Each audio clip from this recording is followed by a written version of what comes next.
sa nageoire pectorale, pendant que Dean va essayer de passer un cordage autour de sa queue. Sauf qu'elle est à 5 mètres sous la surface.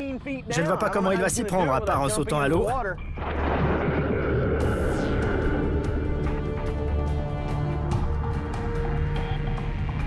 C'est d'ailleurs ce qu'il fait pour qu'on puisse le mesurer et le marquer. C'est un gros? Oui. Bon, depuis le bout du nez? Oui. Avec un peu moins de 4,50 m, ce spécimen est énorme et costaud. Il s'agit d'une femelle qui est en pleine gestation. Dean la marque. Marque posée. Il est temps de relâcher la bête.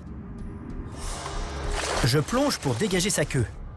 Mais elle peut me mordre quand elle veut. Autant dire que je ne suis pas à l'aise. Elle peut se retourner instantanément.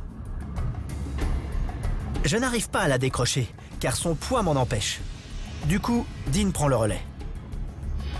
Il faudrait la remonter le long du bateau. Comme ça, je pourrais faire levier. Fais attention. Dean craint qu'elle ne s'affaiblisse.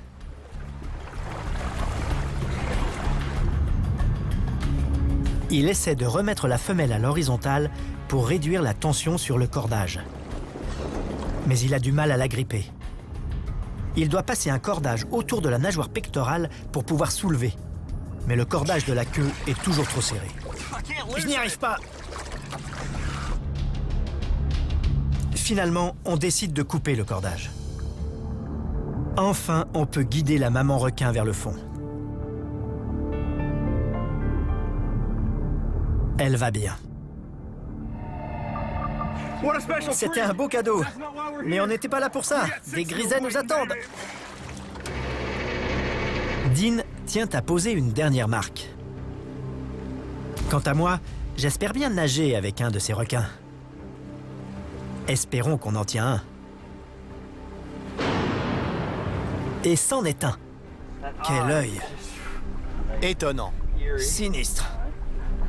Et ses dents, on dirait des crocs de gobelin. Oula! Il a la bougeotte. 2,34 m, 2,64 m. On le mesure. On fait un prélèvement tissulaire et on pose la fameuse marque. Quel animal étonnant. C'est mon requin préféré. Le mien aussi, maintenant. Vient la partie la plus effrayante.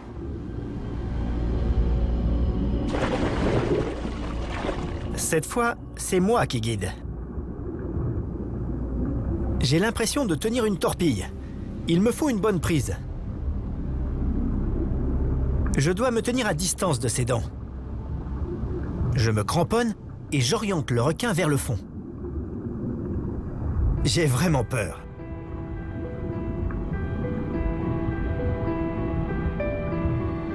Comme je suis à bout de souffle, c'est Dean qui lui donne le coup de pouce final.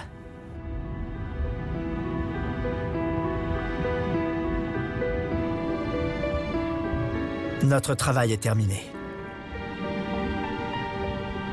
Désormais, je verrai cet animal méconnu d'un autre œil. Espérons que les renseignements que Dean glanera nous aideront à comprendre et à protéger cette mystérieuse créature des profondeurs qu'est le requin griset.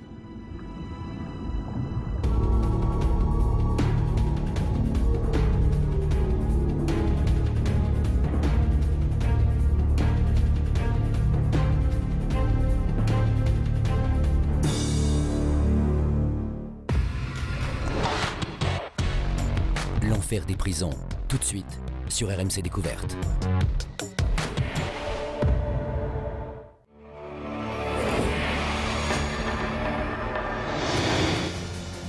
Qui a tué Christophe Dalmasso?